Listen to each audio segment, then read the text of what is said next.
Hi, I'm Bill O'Reilly. Thanks for watching us tonight. How politicians are hurting the American people. That is the subject of this evening's Talking Points memo.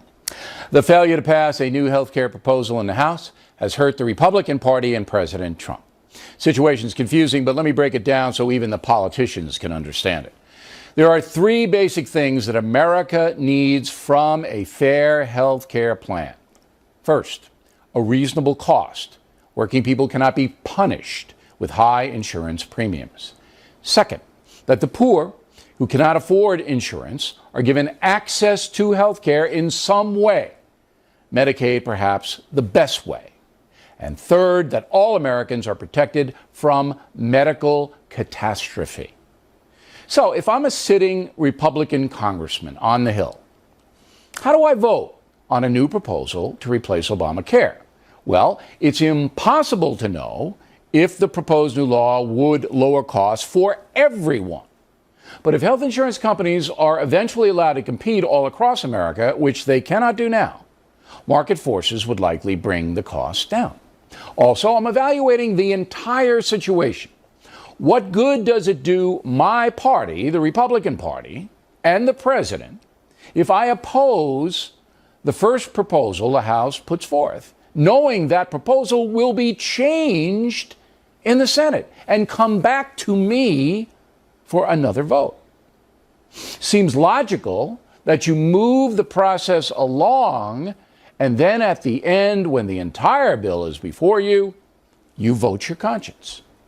But by throwing the whole thing out for ideological reasons, nothing is accomplished other than the Republicans looking bad. Now, this analysis is not based on any party sentiment by me. I am an independent. It's all about you, what's best for the folks.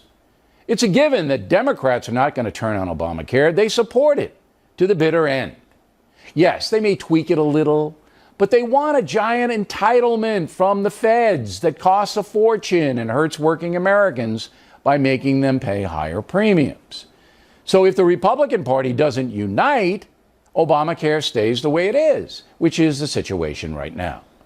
The big reveal here is that the conservative Republicans who voted against the new health proposal will not compromise. There's some members of the Freedom Caucus, they'd vote no against the Ten Commandments if it came up for a vote. And so I think it's time that the Freedom Caucus work together with other members of the Republican Party. Now, Mr. Poe has left the Freedom Caucus frustrated about the health care vote. The bigger picture is this. President Trump did get hurt by the health care vote, but it's not a catastrophe. All presidents lose on major issues. President Obama wanted to close Guantanamo Bay. Never got it done. He wanted much more social justice spending. Never happened. Making new laws very tough, as it should be. The Trump administration would be wise to move along now and try to get a new tax code. That issue should unite all Republicans who believe the free marketplace is the way to provide prosperity for the majority of Americans. If some Republicans oppose lower taxes, that will be stunning. But the president needs to move quickly. The tax reduction plan should become clear by early May. We need new tax rates for both workers and corporations, and we need to phase out deductions that only benefit the very wealthy. That doesn't seem to be too much to ask Congress to do. And that's a memo. Now for the top story reaction, joining us from Washington, Charles Krauthammer. Where am I going wrong here, Charles? Well, amazingly, I can't see any major mistakes here, but I do think you're sort of underestimating the damage done to Trump by the spectacular implosion of this proposal. It doesn't really compare to Guantanamo for Obama. Who cares about Guantanamo? That was a peripheral issue. Or about social spending. They spent a lot. $1 billion in the stimulus. $1 trillion stimulus is quite a lot. This is a major proposal and a 7-year promise by Republicans. It's not only the president who got hurt, it's the party. But I don't think the president is going to be blamed for this. That's my opinion as a very astute analyst. Look, I don't think the folks out there are going, hey, Trump screwed this up. They're going, Congress screwed it up. And both parties did, because the Democrats won't give anything. And the Republicans, as we mentioned, some of them are just too ideological. But let's get on to nuts and bolts. Was I right in saying that the bill was going to come back to the House for a vote after it was massaged in the Senate? So that if you had a problem with it, you say, okay, now I'm going to do it, but you better fix this because you're getting another shot, right? Look, I'm with you on the fact that if you are a Republican in the House, you promised this for 7 years. You had a bill that the Freedom Caucus was able to move to the right and correctly strip out a lot of the regulation that was unnecessary and harmful in Obamacare. You accomplished all that. At that point, you vote yes, you're correct. You toss it into the Senate, and then it comes back. Okay. But so why didn't they being the Freedom Caucus, conservative Congress people, why didn't they do what you and I believe is the logical thing to do? Well, I would like to say to you what I always say when you ask me the why question: what do you think I am, a psychiatrist? They made a mistake. Look, they believe that they had promised to destroy, undo, eradicate Obamacare and all of the implications, government control, government regulation, government mandates. And they wanted to do it in the original bill coming out of the House.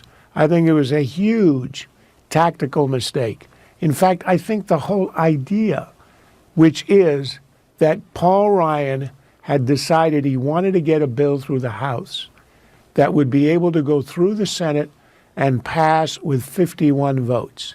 So he had to go within the restraints of what's called reconciliation, which is why he could not include in the bill the things that the Freedom Caucus had wanted: being able to buy insurance across state lines, tort reform, and stripping out he was going to do that later. The regulations. Right. The point is, why not put it in the House bill? And this is what I would recommend to the Republicans when this comes back, as it will, probably in the fall or the winter, when Obamacare begins to implode. At that point, put everything in the House bill. Yeah, and let the Democrats take the rap when it blows. That's exactly Okay. right. But it There's still no doesn't other hurt. way. It doesn't help the folks. They're still going to pay for the next 6 to 9 months more health insurance premiums, higher premiums. So yes, the chess game goes on at Congress, and who gets hurt?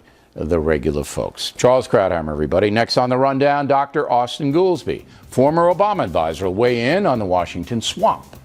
And later, Attorney General Jeff Sessions cracking down on sanctuary cities. The threats are now getting very specific.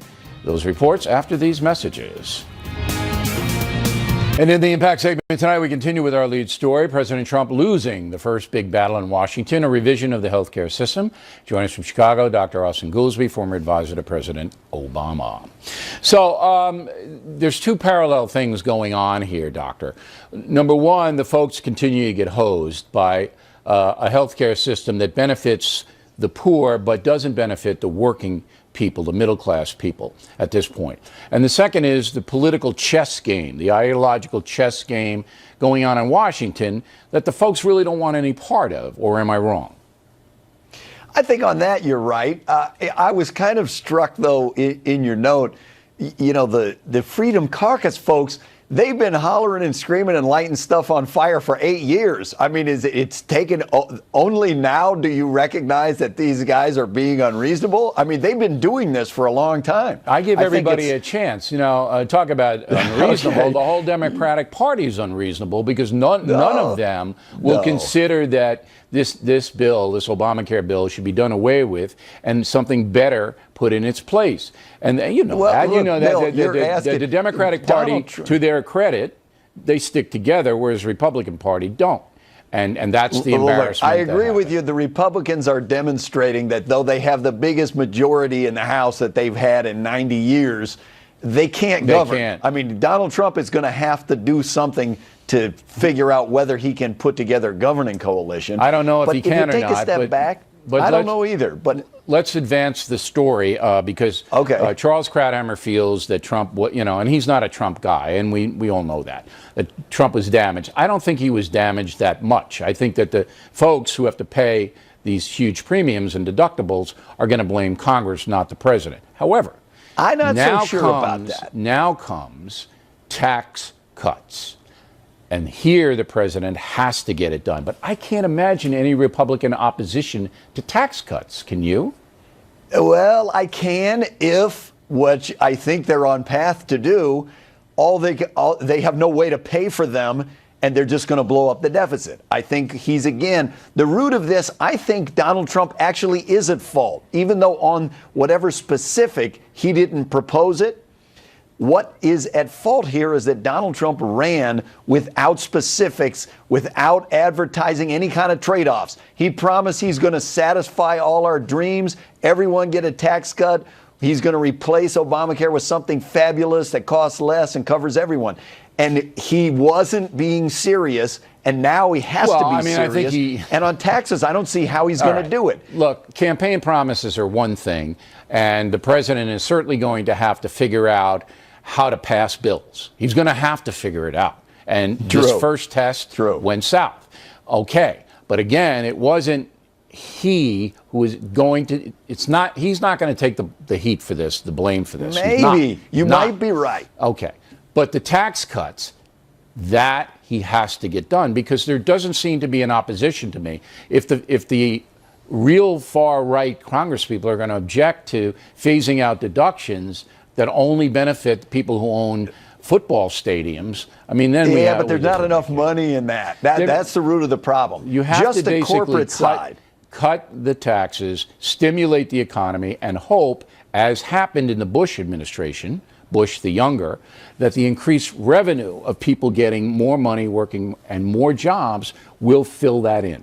Okay, that didn't happen under Bush. Yeah, under Bush I disagree. That is not what happened. Highest revenue, tax revenue up to that point in history. Look, they had a massive increase in the deficit under that was George because of Bush the Iraq because War, they though. cut Come taxes. on, be fair. That's because of the Iraq War. Be fair. Is that your last word, that you're not going to be fair? I'm always fair. I'm always fair, and I'm always glad you have me on. My last word is simply, I don't think he'll be able to pay for it, and so he's going to have a problem. Okay, Doc. Directly ahead, Attorney General Sessions threatening sanctuary cities with the loss of big federal bucks. And Congressman Devin Nunes, head of the House Intelligence Committee, will tell us what will happen tomorrow on the surveillance front and the Russian investigation. Factors coming right back. Unresolved problem segment tonight, the federal government taking on sanctuary cities at last. Today, Attorney General Jeff Sessions made a surprise appearance at the White House press briefing, urging cities that refuse to uphold federal immigration law to change. We intend to use all the lawful authority we have to make sure that our state and local officials who are so important to law enforcement are in sync with the federal government. Mr. Sessions saying that this year alone, the Justice Department anticipates awarding more than $4.1 billion with a B dollars to cities and counties across the country. But sanctuary cities may be deprived of those grants, and that would hurt them. Joining us now from Boston, Marianne Marsh, and from Washington, Katie Pavlich. So before we get into this, I want to define for the audience that what the federal government is now asking every jurisdiction is, if they arrest an illegal alien, to let ICE know. And if ICE then sends back a detainer, please hold that person so that we can pick them up. That happened. That's it. That's what the Trump administration is asking. But Austin, Texas says, blank you, we're not going to do it. And the state of Texas takes $1.5 million away from that county, okay, right off the bat. So this is getting to be a big mess, Katie, is it not? Well, of course it's going to be messy. I mean, we've tolerated sanctuary cities for a very long time under Republican presidents and Democrats. And I think that Attorney General Jeff Sessions better be real about his threats. And if they're going to pull funding from sanctuary cities, they better not be bluffing. They should go in and do it. They should be doing more raids. And as you pointed out, they're not asking for a whole lot. ICE specifically is asking for local law enforcement to hold illegal aliens with criminal records like rape, murder, a sexual assault against a child. I mean, these are the types of criminals that they're going after. Even if you just take the immigration part of it off of the table, they're asking for these very violent individuals to be held, and these local jurisdictions, some of them are not complying. But I think if they follow through with their threat to pull the funding, they'll see a lot more compliance down the road, but it will take a little bit of time. Well, the sheriff of Travis County is the best example right now, Mary Ann. Sally, what's her name? Hernandez? Yeah, Sally Hernandez. She basically say, I'm not holding sheriff. anybody. I'm not holding them. You know, unless you have a warrant, which you have to get from a judge, all right? If you send in a fax or whatever and say, please hold this person because we want to talk to them, I'm not holding them. I'd punish her too. I'd punish that county as well, wouldn't you? I think if it's a violent criminal, a felon, yes, of course. I've said that that's before not on this show. That's not Sally's call. ICE gets alerted, and then ICE makes the call whether to issue a detainer or not. It's not Sally's call. I understand that, Bill. And the Obama administration and the Trump administration have the exact same policy. And some people are following it and some are not. And when it comes to what Jeff Sessions today, what he talked about, which was the Obama policy and withholding funds, he, like the Obama administration, does not have the ability to do it. No president does. It is up to Congress they'll to find make a the way. changes to the conditions on those grants. So block grants are awarded. That means that, you know, it's a competition. So, of course, he's not going to give it to him. Did you know, Marianne Marsh, did you know that the guy who allegedly killed Kate Steinle in San Francisco, whose trial is coming up, has openly said that he went to San Francisco because he knew he would be protected. He knew that even though he was deported 5 times and came back, okay, they wouldn't do anything if they caught him dealing drugs, which is how he made his living. Did you know that he actually said that? And Yes, doesn't I that do, doesn't that really disgust you? It does disgust me, as does the fact there was never a straight one-up vote on Kate's law. And what's more disgusting, Bill, is the fact that the immigration system that let him in and allowed him to re-enter 5 times is broken and no one's doing anything to fix it. I think you the can't Trump deport your way out of administration it. wants You can't to build your wall out of it. Well, I think the wall is can't. going to help make it harder for people to do what that man did. And it's hard to see how it wouldn't make it harder because it's so easy now. All right, Katie, now when you are and Marianne is sounding reasonable tonight. She's not going off the rails. Very reasonable. But the She's doing argument, great. the argument that Sally Hernandez, the sheriff, makes is so, if I obey federal law, okay, then it's going to alienate all illegal aliens in my jurisdiction, and we need them to cooperate with the police. Any validity to that argument at all? That's not what ICE is asking for. If you listen to the words that Attorney General Sessions specifically stated today, we are looking for criminal aliens with records of murder, rape, sexual assault against minors, etc. We're not talking about all illegal immigrants in the country. We're specifically talking about those who were convicted of a crime or those who have been And surely the charged with a illegal crime. alien community that's hardworking, the people who do obey They the don't law want them while there they're either. They don't want That's the thing. exactly. They don't want them there either. there because No. they're doing damage to those criminals being doing damage to them. Absolutely. Ladies, thanks very much. We appreciate it. Plenty more ahead. As the factor moves along this evening, a shootout between Ted Koppel and Sean Hannity over liberal bias in the national media. Brett Hume has some thoughts on that. But next, Congressman Devin Nunes, chairman of the House Intelligence Committee, will be here. Tell us what will happen in the big meeting tomorrow on Russia and surveillance. We hope you stay tuned for those reports. Personal story segment tonight. It was expected that FBI Director Comey and NSA Chief Rogers would appear before the House Intelligence Committee tomorrow in a closed-door session. But apparently that's not going to happen. Joining us from Washington, Congressman Devin Nunes, chairman of that committee. So why are the guys not showing up? Well, look, we hope that they'll show up in the future. We don't know why exactly that they didn't want to show up today, but clearly last week there were over 100 questions that they couldn't answer in an open setting. So we wanted to have them back in a classified setting just to set the foundation for Don't this they have to investigation. give you a reason why they're standing you up? They should. You would think that they should. I will say, Bill, that the NSA is cooperating with getting us information in a timely manner as it relates to American citizens who were picked up and unmasked in any type of surveillance. So But we're the hoping that FBI is not giving you anything. But I'm curious about this. So you invite them to did they say they'd show up? Did they say, yeah, okay, and then they backed out, or did they not commit? I think the mistake that we made was we know that their schedules were clear because we worked with their staff, but I think the mistake was made. We probably should have asked an open setting in front of the public last week just to confirm that they would come forward and help us. So they're being a little Weasley, it looks like to me. I mean, with all due respect to their position. All right, now, a lot of people feel that the House Intelligence Committee is an oxymoron after the vote on health care. It's a little jest. But what exactly are you guys investigating? I need to know from the chairman, what exactly are you investigating? So we have long had an investigation going on in Russia. In fact, a year ago, I said that the biggest intelligence failure since 9/11 was our failure to understand Putin's plans and intentions. If you look at what happened after that, we're now looking at the analytical integrity. Did the IC, the intelligence community, have the right assessment? We're also looking at, what was the level of Russian involvement? These are all questions So that you've we're been doing very, that for very a interested year. in. So the Russians you're investigating, and then I assume you're investigating the surveillance and the leaks, right? Is that right? Yeah, so we're also investigating leaks as it relates to Russia. Now, as you know, just recently last week I found out that there was additional information that came forward to me that had nothing to do with Russia, but has everything to do with whether or not Americans were masked properly or in fact unmasked, and I'm very concerned about that. By surveillance, and Trump people were involved. But here's what happened, in my opinion. You went to the White House to look at these documents, at least on White House grounds, all right, and then all the people who don't like you and the conspiracy people say, oh, Trump gave it to him because he went to the White House to look at it. And the optics, as they say, were not good. Is that accurate?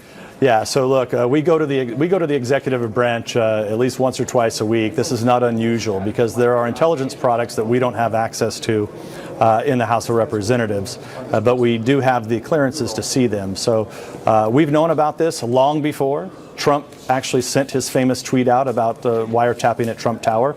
We've known that there was additional unmasking of Americans' names. We had sources that had provided us that information. And so what I had to do is I needed a place that I could actually go and find this information and review it. And see it. And so we just facilitated it. So you went to the old executive office building. My guess, I know you're not saying, my guess, okay, and you looked at it, but they didn't give it to you. You just saw it. And then you went over to the president and told him what you saw. Yeah, the next day. So there was no sneaking around. I walked in. I walked onto the ground, said hi to people. Did not go to the West Wing, did not talk to the president. And then what I reviewed, and when I found out that it had nothing to do with Russia, okay, that's the key here, is that nothing to do with Russia. It's another surveillance deal that we the people need to know about. Now, final question is this.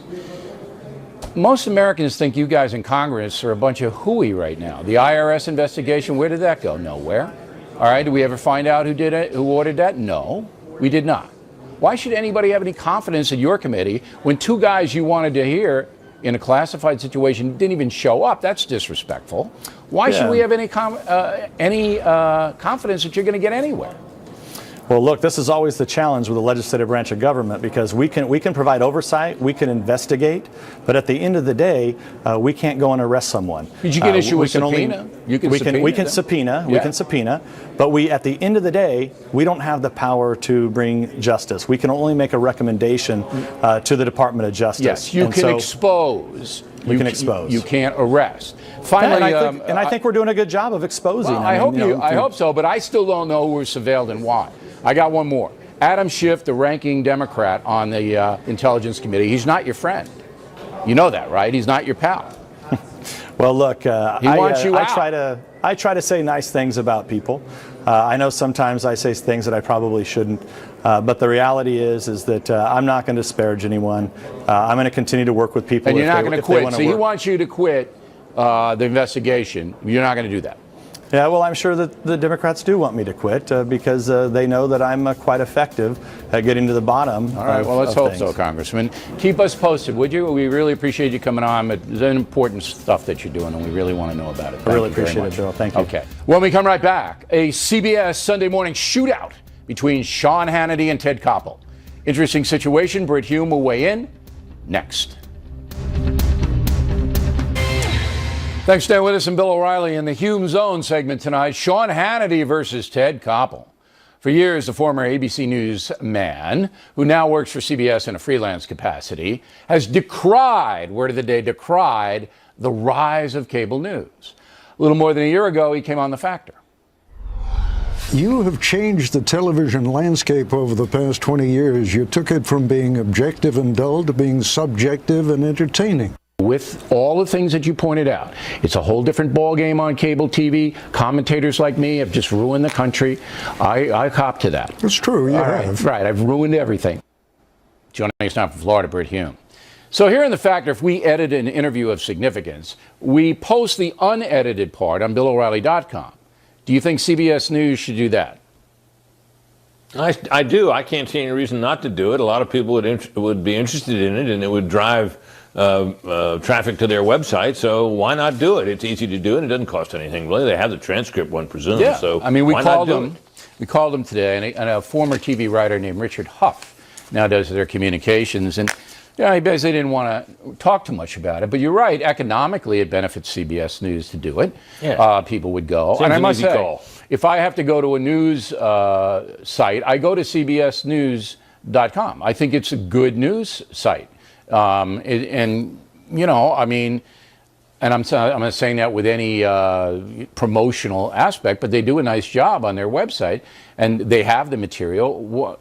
Why not post it? Why not let's see Hannity and Koppel in full flower? And if they don't, I'll put it on BillO'Reilly.com. They just send it right over to me. I'll put it right up. Now, what is the resistance that you think? Because you work with Ted Koppel. I didn't work with him, but I was there when he was there. I was working for Peter Jennings most of the time. You and I made the transition to Fox News, all right? And I didn't have a hard time making the transition here. And you did a hard news program. Now Bret Baier took over from you. I didn't see you have a hard time working for this outfit. But Koppel, guys like Tom Brokaw, they have a real tough time with it. What do you think that is? Well, they came along, I think. Look, I consider Ted Koppel a friend, and I've always admired him. And I would note, however, that he came up and came to prominence in an era when really all there was the 3-network nightly news program. And there was, later there was Nightline. That came relatively late in the history of TV news. But that was a sort of a news and interview show, late at night, very successful, very good, actually. And that was the age in which he came along, and I think that's the era in which he is comfortable. And I can understand that. This is a different universe now. I mean, there were not 3 full-blown cable news channels at the time he was in his prime, and there wasn't the amount of airtime that they had. We now have news and talk all day long. Some hard news programming at 6, and I would say also at 7 now. Sure. And then our evenings are But I still devoted don't know to what would be the world op-ed changes. page Yeah, of the TV world news. And he knows Yeah, it. He's a smart guy, a new era. Koppel. And I talked slowly when he was on, and I said the same thing to him. This is the op-ed page. And when you have a 24-hour news cycle, I mean, you get plenty of time for everything. You guys only had a half hour and 20 minutes if you count commercials. I think the resistance is, I have to say, that most of the standardized network news guys of the past were social liberals, not crazy left-wing bomb throwers, but social liberals, and they kind of resent the Fox News Channel's overwhelming success. Last word. Yeah, I think that's correct. I presume, therefore, that Ted finds the opinionated programming on MSNBC objectionable, and also on CNN as well. There's just a lot more opinion programming out there than there used to be, and I can understand why veterans of hard news find that unsettling.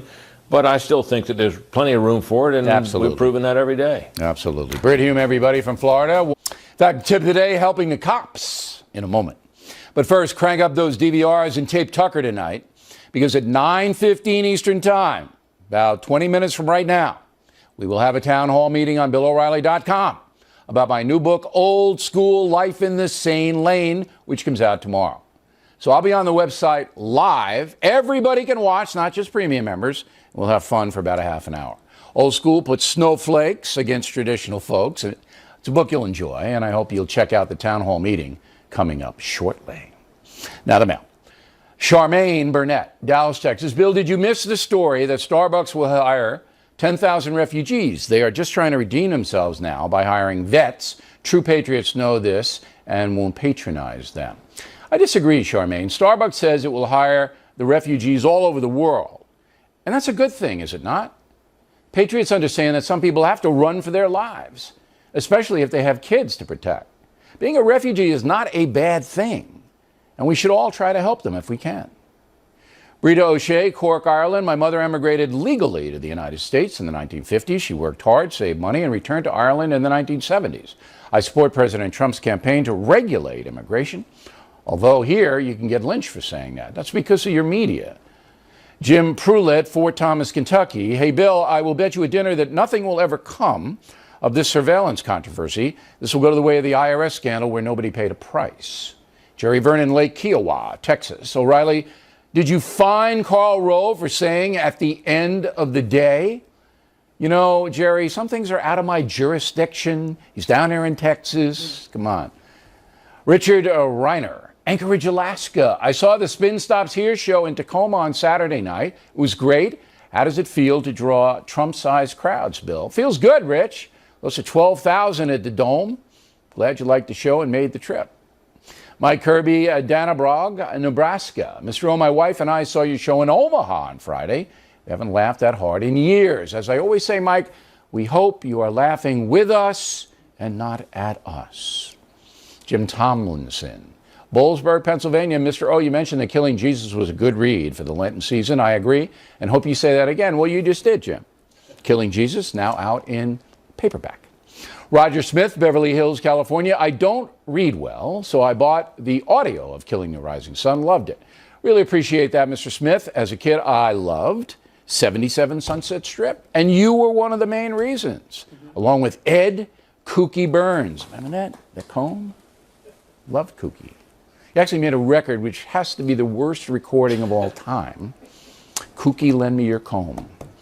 If you can get that record, it's worth a fortune. It is so bad, it's indescribable. And finally tonight, the Factor Tip of the Day.